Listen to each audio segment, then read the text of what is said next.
Coverage you can count on. This is Way 31 News at 6. I'm Dan Schaefer, live in Decatur, where a community is coming together to pay their respects to a man who lost his life at the hands of police 1 week ago today. At the same time, frustration is growing here regarding the pace of the investigation into the death of Steve Perkins.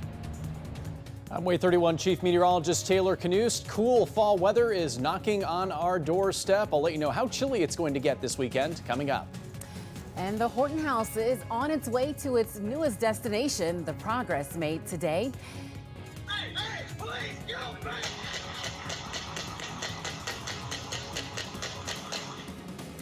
Continuing team coverage of the fatal shooting of Steve Perkins shattered in 6 seconds during an encounter with Decatur police 1 week ago today. Thanks for joining us for Way 31 News at 6. I'm Nikel Williams. Family and friends of Perkins are gathering today for his visitation before a protest takes place later tonight. Way 31 anchor Dan Schaefer is live outside the visitation, while Way 31 reporter Maddie McCaffrey is standing by with a report on the upcoming protest. We begin tonight with Dan outside the Reynolds Funeral Home. Dan. Nikel, that viewing wrapped up just a few minutes ago here at the Reynolds Funeral Home. Hundreds came to pay their respects to a man some of them didn't even know, but they all have a strong feeling about what happened to him during that deadly encounter with police 1 week ago today.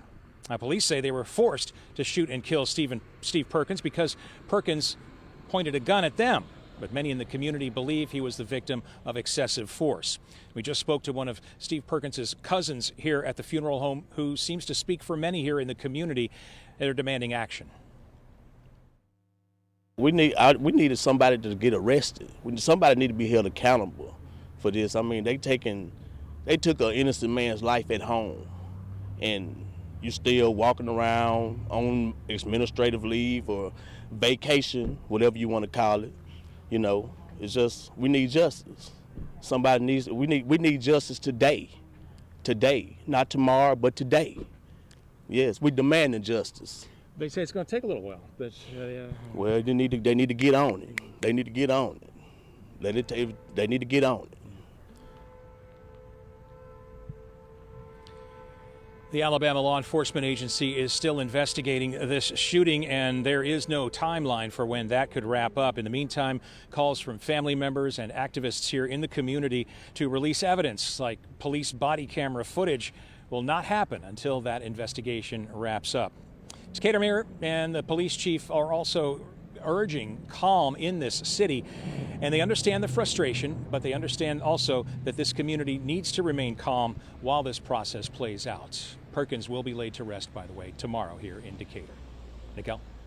All right, Dan, thanks. Now, people continue to gather and protest, demanding answers about Perkins' death. Way 31's Maddie McCaffrey is live right now at tonight's protest. Maddie.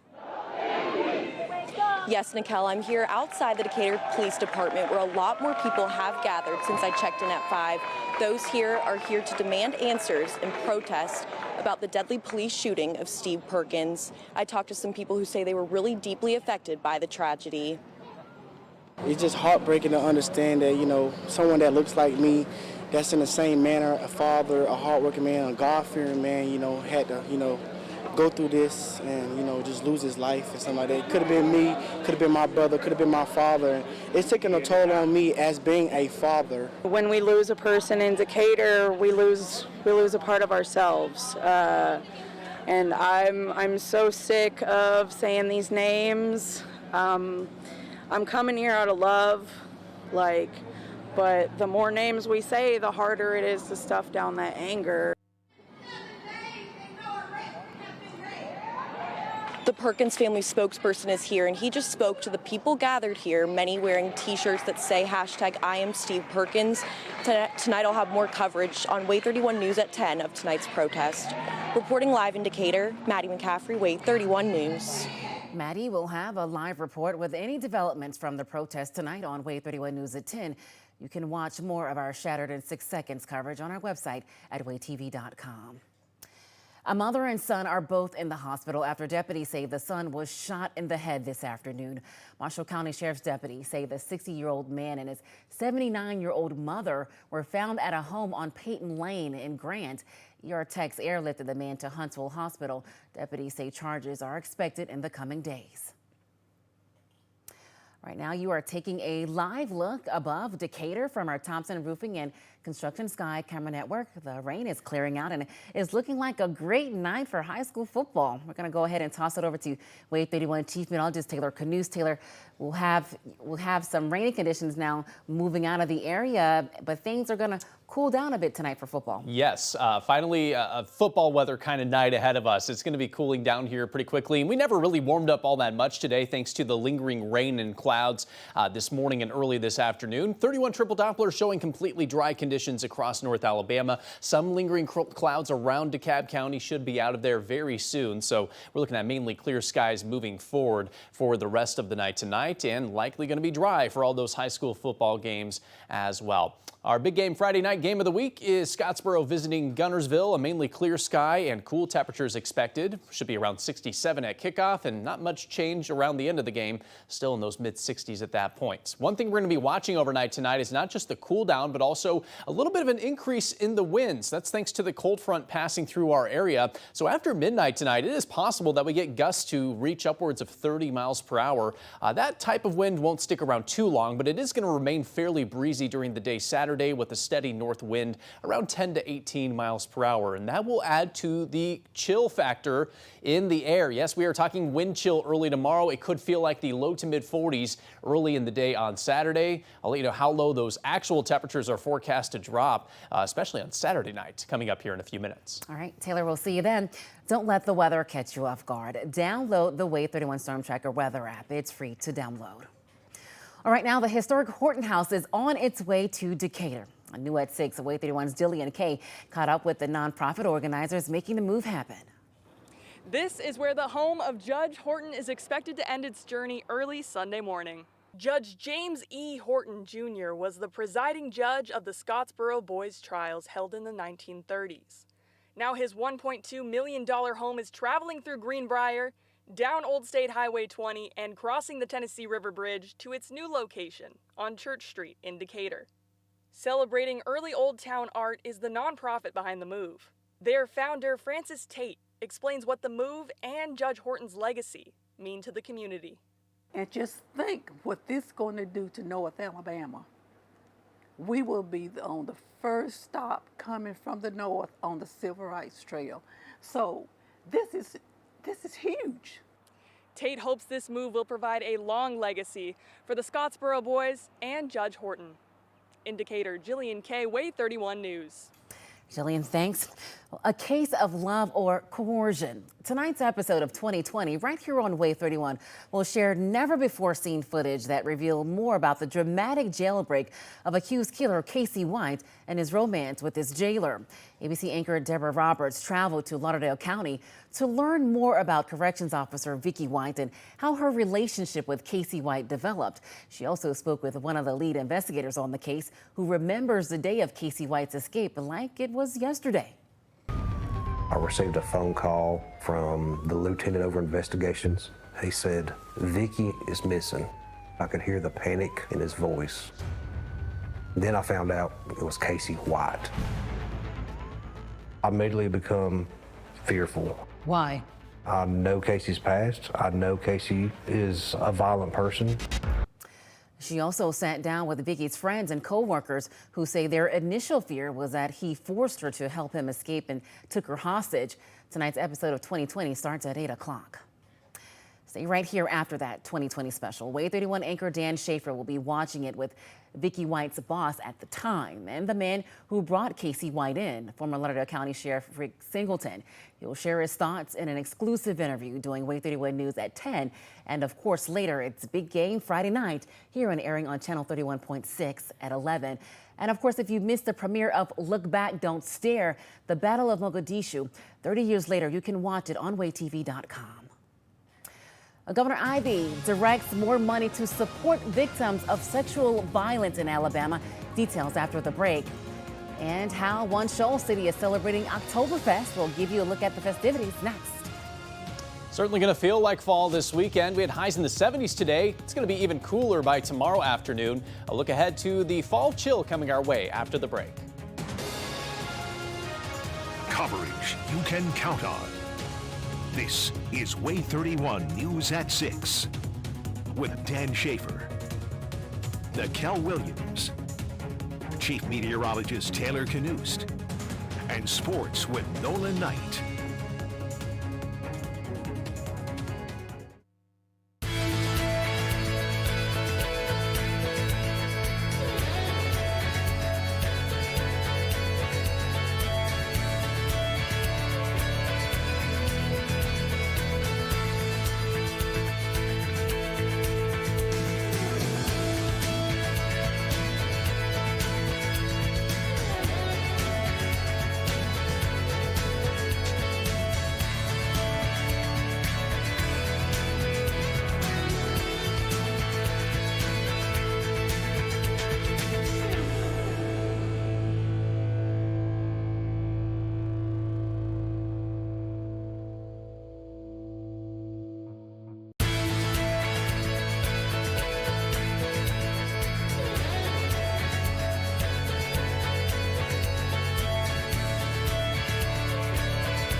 Governor Ivey funneling down more than $600,000 to the Alabama Coalition Against Rape.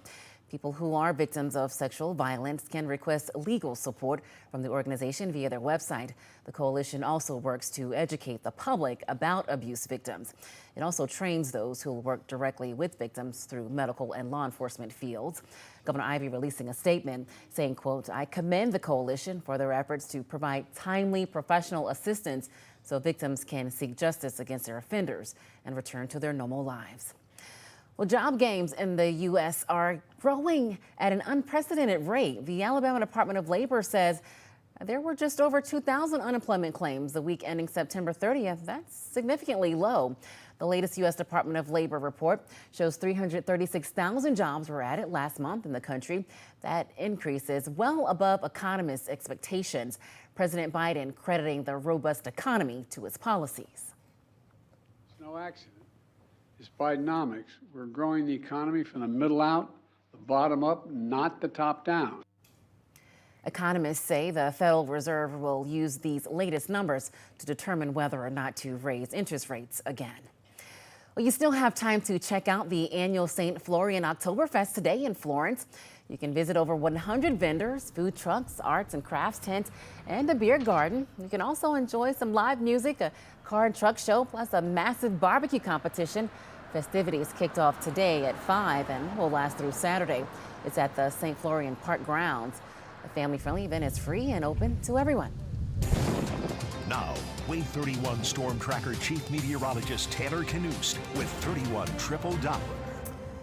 Well, the rain is clearing out and temperatures will cool down a bit tonight. Folks might want to grab their jackets if they're going out. Great idea, I would say. Whether it's those football games or just maybe it's date night for you all. It's going to be a chilly evening, but at least we're going to be dry. It was a wet start to the day at least, and that moisture more than welcome after a very long dry stretch to wrap up September and begin October. Ended up with 0.3 of an inch of rain around Fayetteville and Huntsville, just shy of that in Decatur, and slightly less totals around Muscle Shoals and Fort Payne. This was not enough to wipe out the drought, but it's a starting point for us. Our next chance of rain won't be until late next week, when hopefully we'll be able to add to the rain that we desperately need. Here was the view across North Alabama, including in Decatur. We started with overcast skies, but just over the past few hours, those clouds quickly cleared out and took the rain with it. So we are looking at mainly clear skies at this hour, and 31 Triple Doppler showing completely dry conditions. Everything you see here on the map is just ground clutter, so no rain to worry about as you head outside this evening.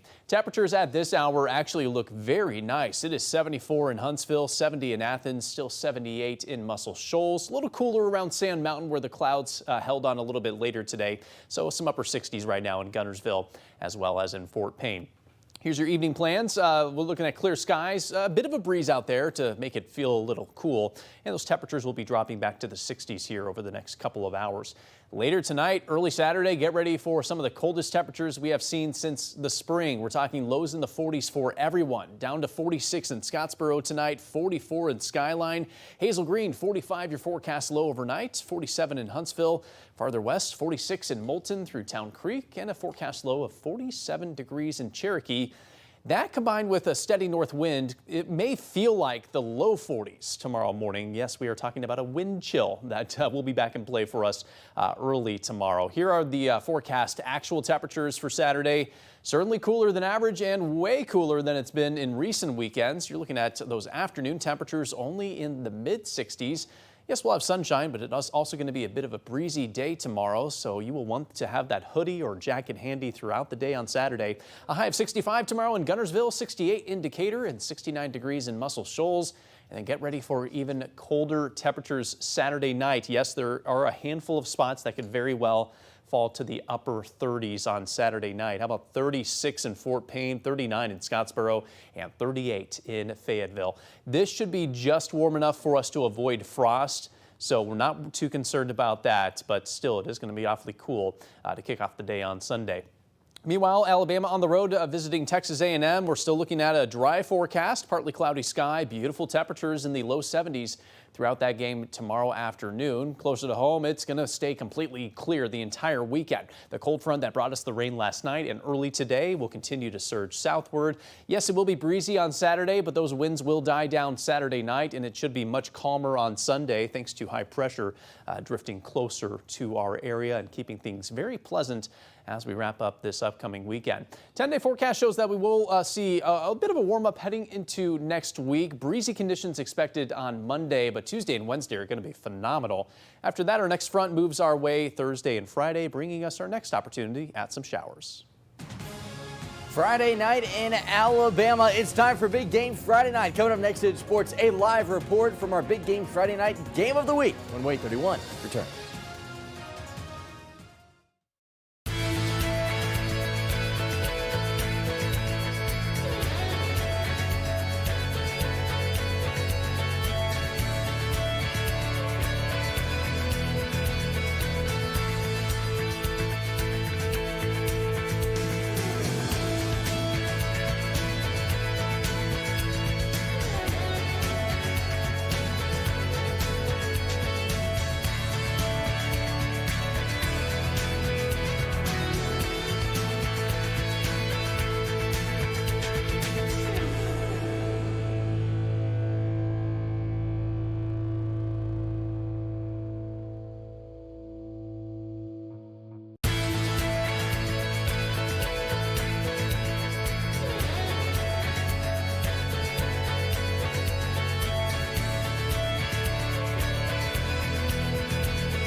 Now, Way 31 Sports with Nolan Knight.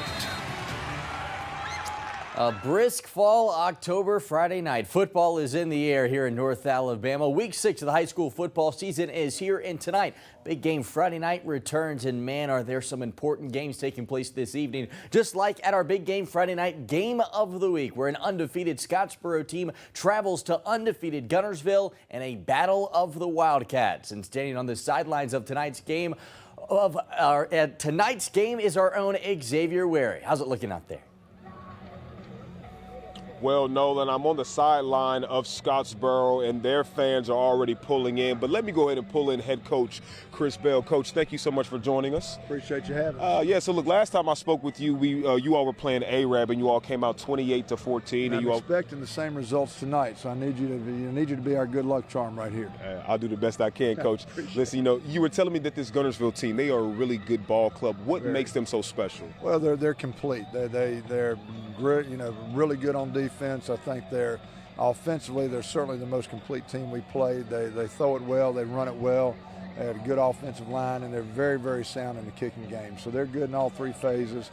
And I mean, it's certainly going to take a huge effort on our part to pull this one off tonight.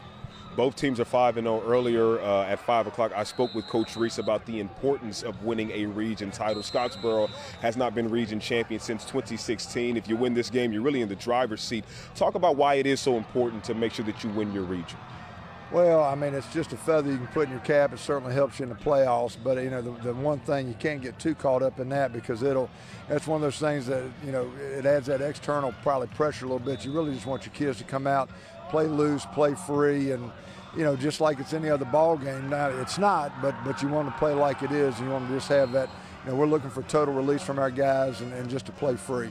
All right, well, hope that you guys can play free tonight, Coach. Appreciate you. Thank you so much. Kickoff is at 7 p.m. tonight. Again, a battle of the Wildcats and a battle of the unbeatens. The winner will go to 6-0 and 3-0 in the region. Can't wait for this one to kick off. But for now, I'm going to send it back to you, Nolan. All right, thanks, Xavier. Of course, he'll have us covered with the full game report tonight on Big Game Friday Night. Be sure to tune in to Way 31 tonight at 10 for the 7th edition of Big Game Friday Night, and then at 11 on 31.6 This TV for our full show. You absolutely will not want to miss it. How about we move our attention to the college gridiron? The Alabama Crimson Tide will be on the road this week as they head to Texas A&M to take on the Aggies. Both the Crimson Tide and the Aggies enter this week's matchup 2-0 in conference play.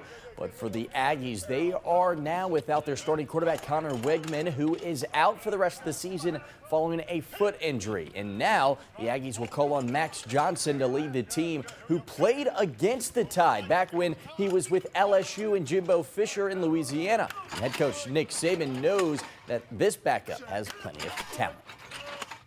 Good player. He's got a lot of experience. He's smart. He makes good decisions. He's been in this system, with Jimbo for a long time. So, he's a veteran player. The quarterback that got hurt was a very good player, but, he's a very, very good player. He's played well against us in the past, and we have a lot of respect for him. As for the Alabama A&M Bulldogs, they will hit the road for Mobile today as they will be playing at Ladd Peebles Stadium in the annual Gulf Coast Challenge. The Bulldogs, they are 2-2 in the challenge and most recently lost to Jackson State back in 2022 to Deion Sanders and the Tigers 27-13. Although the Bulldogs are missing out on a home game at Louis Cruz, they are gaining some opportunities to recruit this weekend. It was a great game last year. We think it's going to be another good game this year, and it's great for recruiting the Mobile area. We're going to get down there Friday morning, get out to some schools, and then invite some kids out because it's our home game, so we can invite some kids out, invite those kids out to the game, see what we're about, and be able to get a little bit of recruiting in and go down and play a football game. Exciting stuff this weekend down in Mobile. And a fall-like weekend ahead as well. A quick look at the 10-day forecast shows highs in the 60s the next couple of days, and then we'll gradually warm back to the 70s and 80s as we head toward next week. Before we go, we want to leave you with a live look of a community-wide protest in Decatur 1 week after the deadly shooting of Steve Perkins. We'll have an update tonight.